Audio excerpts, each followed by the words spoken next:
Guðmundur, þið í Bjartri framtíð, þið eru með stefnuskrá þar sem nú reyndar ekkert mikið fjallað sérstaklega þessi atriði. Þið talið réttlátt, einfalt og auðskiljanlegt skattkerfi. Hvað það sem ykkur þykir svona óréttlátt í núgildandi skattkerfi og hvaða hugmyndir hafið þið til lausnar þeim vandamálum sem við erum að ræða hér?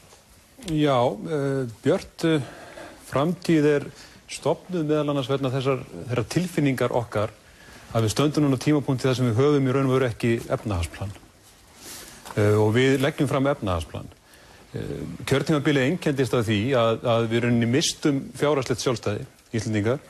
Það var rauninni Alþjóðagjaldeyrissjóðurinn sem kom hérna inn með efnahagsplan. Og nú stöndum við eftir með ekkert plan, finnst mér, og við þurfum að ræða það. Og Björt framtíð leggur sem sagt svona planið sem við leggjum á borðið snýst það að við þurfum að koma á stöðugleika í efnahagslífinu. Við þurfum stöðugan gjaldmiðil. Það bara verður að gerast vegna þess að öðruvísi þrífst ekki fjölbreytni í atvinnurekstri og krónan allt of dýr fyrir heimilin. Við verðum bara að horfast í augu við þetta. Við þurfum að auka útflutningstekjur og það gerum við með fjölbreyttu atvinnulífi og það gerum við með aðgerðum. Við höfum lagt fram svona 10 punkta aðgerðaáætlun til þess að efla útflutningsatvinnugreinar, skapandi greinar, grænan iðnað, tækni og hugverkageirann, bara gera eins og Finnar gera, skapa raunveruleg verðmæti. Við þurfum að fá erlenda fjárfestingu hingað inn og mér finnst nú margt í kosningabaráttunni núna benda til þess að menn sé nú ekki alveg að einbeita sér að því, svona miðað við hvernig ég talað erlenda fjárfesta. Við þurfum að efla traust á íslensku hagkerfi, það stærsta verkefnið.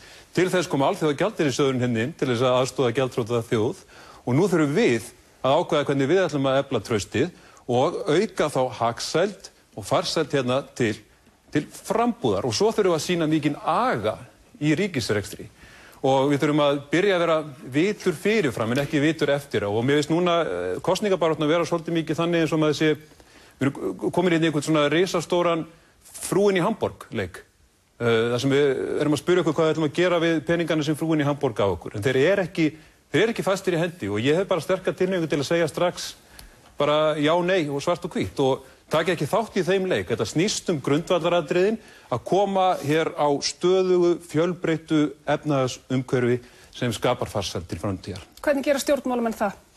Með því að gera plan. Eru þið með plan?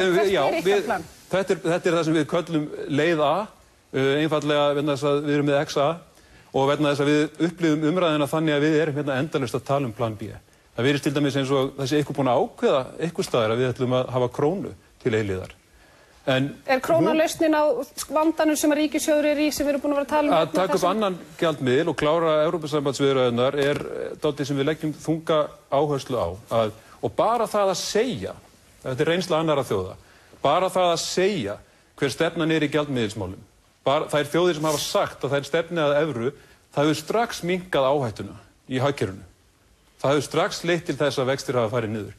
Þannig að við þurfum núna á þessum tímapunkti að ræða saman og við tölum líka stjórnmálamenninguna henni getur hún það, getur við rætt saman og búið til raunhæft efnahagsplan.